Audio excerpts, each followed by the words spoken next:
Good day, my dear hearts. Welcome to the Enchanted Library. I'm Belle, and I've saved the coziest chair just for you. Tonight, we'll be reading a fairy tale that's danced through ballrooms and storybooks for centuries. The beloved Cinderella, penned by Charles Perrault in 17th century France. A tale of ash, enchantment, and a strangely delicate piece of footwear. Now, before we dive into today's tale, let me just say, I adore a good transformation scene, whether it's a beast becoming a prince or a pumpkin turning into a carriage. There's something about magic that loves a bit of flair. As we read, I may remark upon the story occasionally, but I hope you'll bear with me. I just love to share my passion for books. Now, shall we begin? Cinderella, or The Little Glass Slipper. There once was a gentleman who was widowed and married again. His second wife was the proudest and haughtiest woman who had ever been seen. She had 2 daughters, and they were just the same. They resembled her in everything. For his part, the husband had a young daughter, who was amazingly sweet-natured and kind, which gift she got from her mother, who had been the most charming person you could imagine. No sooner was the wedding over than the stepmother gave free rein to her bad temper. She could not endure the child's good nature, which made her own daughters appear even more detestable. The worst of the household chores were given to her stepdaughter. It was she who washed the dishes and scrubbed the stairs, she who cleaned out the mistress's bedroom and the bedrooms of the young ladies, her daughters. She slept right at the top of the house in an attic on a dirty mattress, while her sisters in their bedrooms had parquet flooring, beds of the most fashionable design, and looking-glasses in which they could see themselves from head to foot. The poor girl put up with it all patiently, not daring to complain to her father, who would have scolded her, because he was completely under the thumb of his wife. When she had done all her work, she would go to the corner of the fireplace and sit amongst the cinders on the hearth, so that she was commonly known in the household as Cinderbum. The younger stepsister, though, who was not as rude as the elder one, called her Cinderella. Even in her ragged clothes, she looked 100 times more beautiful than either of her sisters, despite their splendid dresses. It's worth noting how beauty is so often equated to goodness in fairy tales. Perrault tells us that Cinderella's stepsisters were very handsome, but their hearts were wicked and proud. This isn't always the case in folk tales from around the world. But in this French salon version, we're stepping into a world of elegance and etiquette, where virtue shines through humility and grace. One day it happened that the prince gave a ball, and he invited everyone who was of good family. Our 2 fine young ladies were included, because they were very important people in those parts. They felt extremely pleased with themselves and kept themselves busy choosing dresses and hairstyles to suit them, which meant more trouble for Cinderella, for it was she who ironed her sisters' clothes and pleated their cuffs. They could talk of nothing but what they were going to wear. The elder one said, "I shall put on my red velvet dress and my English lace." The younger one said, "I shall put on the skirt I always wear, but to make up for it, I shall have my cape with golden flowers and my diamond hairpin, which is something you won't see every day." They sent for the best hairdresser in town to put their hair into double rows of curls, and went to the best supplier of beauty spots. They summoned Cinderella to advise them because she had good taste, and the advice she gave was perfect. She even offered to do their hair, which they gladly accepted. While she was doing it, they said, "Cinderella, wouldn't you like to go to the ball?" "For pity, sisters, You are making fun. That kind of thing is not for me." "Quite right. How everyone would laugh to see Cinderbum going to the ball." Anyone but Cinderella would have done their hair all askew, but she was good by nature and did it very nicely. They were in such transports of happiness that they ate nothing for almost 2 days, and more than a dozen laces got broken while they were being laced into their corsets to make their waists look thinner. At last the happy day arrived. They set off, and Cinderella watched them on their way for as long as she could. Seeing them no longer, she began to cry. Her godmother saw that she was all in tears and asked what the matter was. I wish. But she was crying so much that she could not finish. Isn't that the most human moment? That hiccuping, can't get the words out heartbreak. Oh, Perrault knew how to make a girl made of ash feel real. Her godmother, who was a fairy, said, "You wish you could go to the ball, is that it?" "Alas, yes," said Cinderella with a sigh. "Very well. Will you be a good girl?" said her godmother. "Then I shall see that you go." She took Cinderella to her room and said, "Go into the garden and fetch me a pumpkin." Cinderella went at once to pick the best one she could find and took it to her godmother, but could not guess how the pumpkin would get her to the ball. Her godmother scooped out the inside, and when only the skin was left, she tapped it with her wand, and suddenly the pumpkin was transformed into a beautiful golden coach. Then she went to look in the mousetrap, and found 6 mice all alive. She told Cinderella to lift the trap door a tiny bit, and as each one of the mice ran out, she touched it with her wand, and a mouse changed instantly into a beautiful horse, which made a fine team of 6 horses with prettily dappled mouse-gray coats. Ah, a fashion-forward entrance. Perrault's fairy godmother doesn't arrive with a broomstick or a bubbling cauldron. She brings silk and sparkle, turning gourds into golden carriages. One may wonder why she didn't come to the poor girl's aid earlier.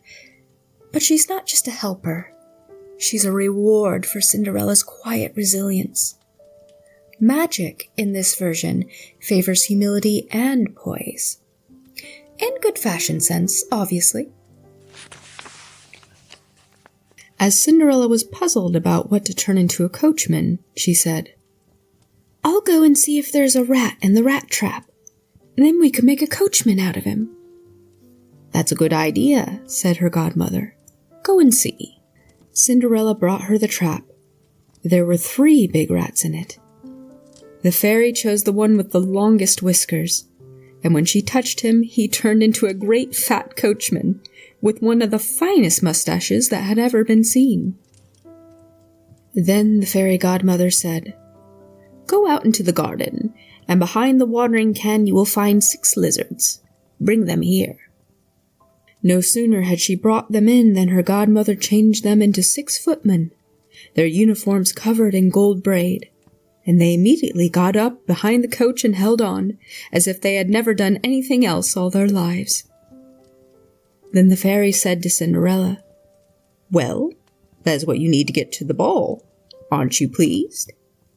"Yes, I am. But must I go like this, in these horrid clothes?" Her godmother just touched her with her wand, and her clothes were changed at once into a dress made from cloth of gold and silver, gleaming with jewels. Next she gave her a pair of slippers made of glass, as pretty as could be. And here's my favorite scholarly scandal. Now, you may have heard that Perrault's glass slipper was a translation error, that he meant their squirrel fur, not their glass. But that theory, consider it more fantasy than fact. No text containing the alleged spelling of squirrel fur has ever been discovered, And besides, would not a fur slipper stretch to fit another foot? Yes, most scholars today agree. Perrault chose glass intentionally. It's fragile, luminous, and unforgettable. Either way, I personally believe in moonlit heels over squirrel boots. When she was all dressed up, Cinderella stepped into her coach. Her godmother told her that she must take care, above all else, not to be out later than midnight, and warned her that if she stayed at the ball even a moment longer, her coach would change back into a pumpkin, her horses made into mice, her footmen into lizards, and her dress into dirty old rags. Cinderella promised her godmother faithfully that she would leave the ball before midnight, and set off hardly able to contain herself for joy. When the king's son was told that a great princess whom nobody knew had arrived, he hurried to welcome her. He offered her his hand to help her out of her coach, and took her into the ballroom where all the guests were. A great silence fell. The dancers stopped their dancing. The musicians stopped their music. So eagerly were they gazing at the great beauty of the unknown girl. The only thing that could be heard was a murmur of voices exclaiming, "How beautiful she is!" Even the king, old though he was, could not stop looking at her, and said quietly to the queen that it was a long time since he had seen so beautiful and charming a girl. All the women were studying her hair and her dress, so that next day they could look the same themselves, provided they could find cloth sufficiently fine and dressmakers sufficiently skilled. The king's son saw her to a place of honor. Then he asked her to dance. She danced so gracefully that she was admired even more. A splendid supper was brought in, but the young prince ate nothing because he was so busy looking at her. Notice how quickly the prince falls in love. Fairy tales move fast, but they distill truth through metaphor. Love at first sight, yes, but also a soul recognizing grace, even through disguise. I like to think he saw her spirit long before the shoe fit. Cinderella went to sit next to her two sisters, and paid them all sorts of attentions. She gave them a share of the oranges and sweet citrons that she had been given by the prince, which surprised them very much, since they did not know who she was. You know, citrons were quite the expensive luxury back then. For Cinderella to share them with her sisters was quite the favor indeed. While they were talking, Cinderella heard the clock strike midnight. At once she made a deep curtsy to all the guests and went away as quickly as she could. As soon as she was back home, Cinderella went to find her godmother, and when she had thanked her, she said that what she really wanted was to go to the ball again on the next evening, because the prince had asked her. While she was busy telling her godmother about everything that had happened at the ball, her two sisters knocked on the door. Cinderella went to open it. "What a long time you have been," she said, and yawned and stretched herself, rubbing her eyes as if she had only just woken up. All the same, she had not been the slightest bit sleepy since she had last seen them. "If you had come to the ball," said one of the sisters, "you would have found it boring. A beautiful princess was there, the most beautiful you could ever see. To us she was politeness itself, and she gave us oranges and citrons." Cinderella was beside herself with joy, and asked what the princess was called. But they told her that nobody knew her name, which made the king's son very unhappy, and that he would give everything he possessed to know who she was. Cinderella smiled and said, "She was very beautiful then, was she? Goodness, how lucky you are! I wish I could see her. Oh, please, Miss Javotte, lend me your yellow dress that you wear for every day." "Surely," said Miss Javotte, "you wouldn't expect me to agree to that. Lend my dress to an ugly cinderbum like you. I'd have to be out of my mind. Javotte is a word we use in French stories to refer to a character who is quite the gossip. It is as if Perrault is calling her Little Miss Chatterbox.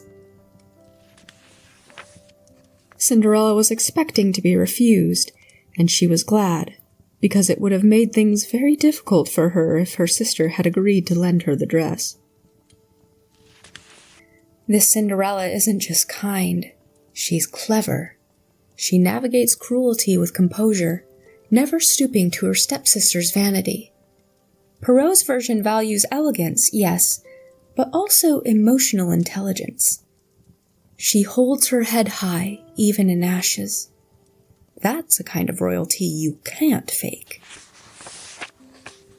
The next evening, the two sisters went to the ball again, and Cinderella also, in a dress that was even more gorgeous than she wore the night before. The king's son was always at her side, and paid her compliments all the evening. The young lady herself was far from being bored, and she forgot what her godmother had told her, so that she heard the clock strike the first stroke of midnight, when she thought it was not yet 11 o'clock. She got to her feet and ran away as fast as a young deer. The prince went after her and could not catch her, but one of her glass slippers fell off, and he very carefully picked it up. Cinderella arrived back home quite out of breath, without her carriage or her footman, and dressed in her old clothes. Nothing remained of all her magnificent things, except for one little slipper, the pair of the one which had fallen off. The guards at the palace gate were asked if they had seen a princess leaving. They said that nobody had been seen leaving, except a shabbily dressed girl, who looked more like a peasant than a lady. When her two sisters came back from the ball, Cinderella asked them if they had enjoyed themselves just as much, and whether the beautiful lady had been there. They said that she had, but that she had run away when midnight struck, and in such haste that she dropped one of her little glass slippers, which was pretty as could be, that the prince had picked it up, that throughout the rest of the ball he had done nothing but look at it, that he must surely be deeply in love with the beautiful girl to whom it belonged. They were right in what they said, because a few days later the prince had an announcement made, to the sound of trumpets, that he would marry the person whose foot the slipper fitted.